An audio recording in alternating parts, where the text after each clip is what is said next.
sekalian, pada hari ini saya ingin berbicara tentang doa malam yang paling efektif. Saya mempunyai satu kelompok yang namanya Ecclesia Domestica, atau dalam bahasa Inggris Domestic Church. Kalau diartikan ke dalam bahasa Indonesia adalah gereja rumah tangga. Dan teman-teman sekalian, apa itu gereja rumah tangga? Dalam Katekismus Gereja Katolik menjelaskan tentang gereja rumah tangga itu sebagai berikut. Keluarga Kristiani merupakan pusat iman yang hidup. Tempat pertama iman akan Kristus diwartakan. Dan sekolah pertama tentang doa, kebajikan, dan cinta kasih Kristen. Itulah arti dari gereja rumah tangga. Teman-teman sekalian, saya bersama kelompok ini, kami membuat pertemuan sebulan sekali. Dalam pertemuan itu kami berdiskusi, berefleksi, dan juga belajar tentang panggilan hidup kami masing-masing. Mereka merefleksikan tentang kehidupan perkawinan mereka. Mereka merefleksikan tentang doa dalam keluarga. Mereka merefleksikan tentang relasi suami istri dan juga relasi orang tua dengan anak-anak. Dan kami berdiskusi tentang banyak hal. Dan beberapa bulan lalu kami berdiskusi tentang doa. Sehingga mereka bertanya kepada saya tentang doa. Pertanyaannya adalah, bagaimana saya berdoa di waktu malam sebelum pergi tidur?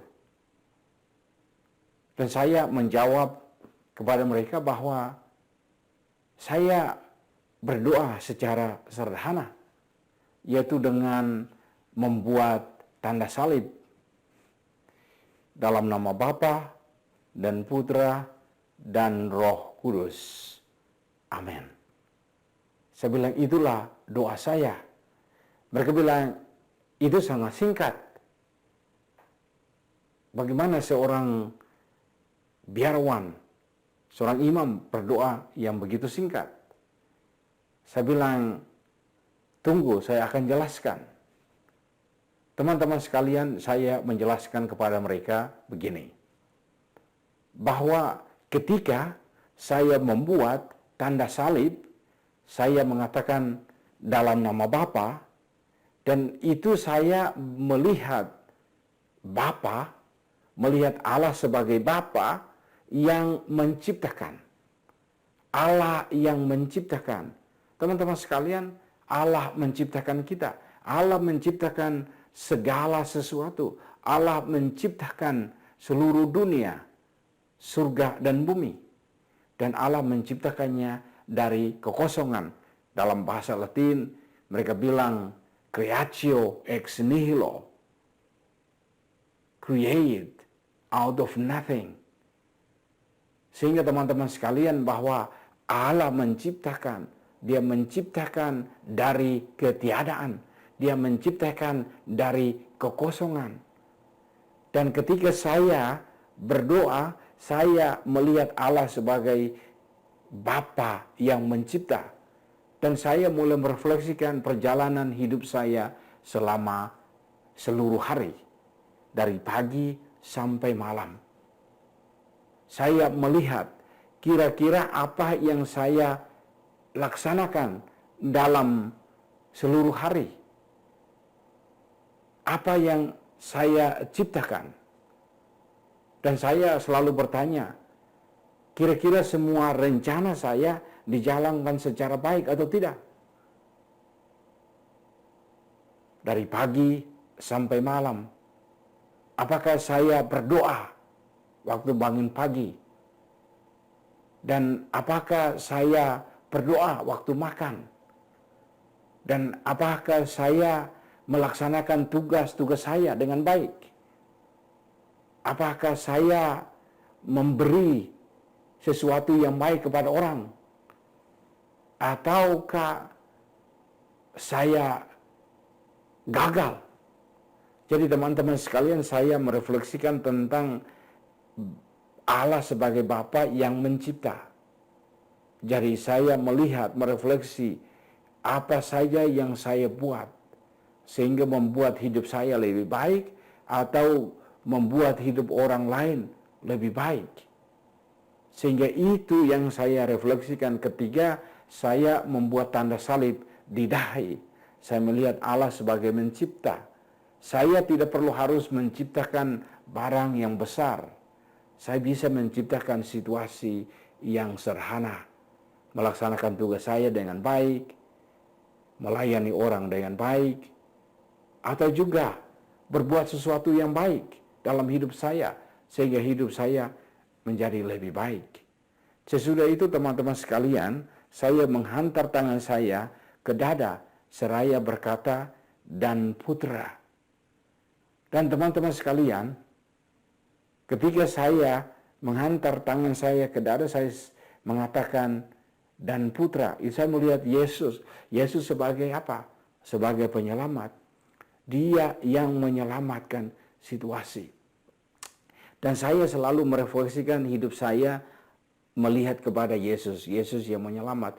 Dan di sini saya melihat, kira-kira apakah saya gagal dalam melaksanakan hidup harian saya dari pagi sampai malam?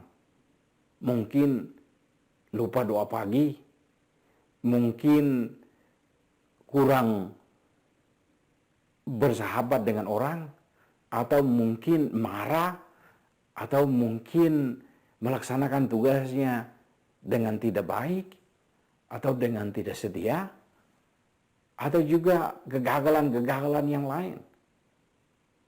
Mungkin bangun pagi terlambat, makan siang terlambat.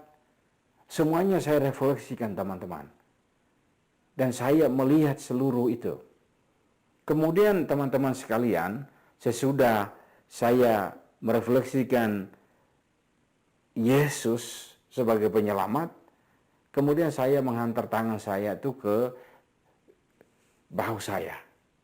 Dan saya menyebut dalam nama Bapa dan Putra dan Roh Kudus. Dan itu berarti saya ke Allah Roh Kudus. Dan di sana saya meminta bantuan kepada Roh Kudus. Bahwa bagaimana hidup saya seluruh hari ini. Dan kalau kita tenang dan mendengar bisikan Roh Kudus, selalu mengatakan bahwa ya berterima kasih kepada Allah bahwa Anda telah menciptakan sesuatu pada hari ini. Bahwa Anda telah melaksanakan tugas hari ini dengan baik. Anda telah membuat orang bahagia. Anda telah mentaati apa yang Allah katakan kepada Anda. Jadi berterima kasih. Tetapi Roh Kudus juga mengatakan kepada saya bahwa ya, kamu pergi kepada Yesus atas segala kegagalan yang kamu lakukan hari ini. Jadi teman-teman sekalian, Roh Kudus mengatakan bahwa ya kamu pergi ke Yesus untuk memohon maaf. Karena Yesus mengampuni dosa-dosa kita sehingga kita di sana. Jadi teman-teman sekalian, ketika kita melihat Roh Kudus itu adalah roh kebenaran. Jadi dalam Yohanes bab 14 ayat 17 mengatakan bahwa Roh Kudus ada di dalam kita.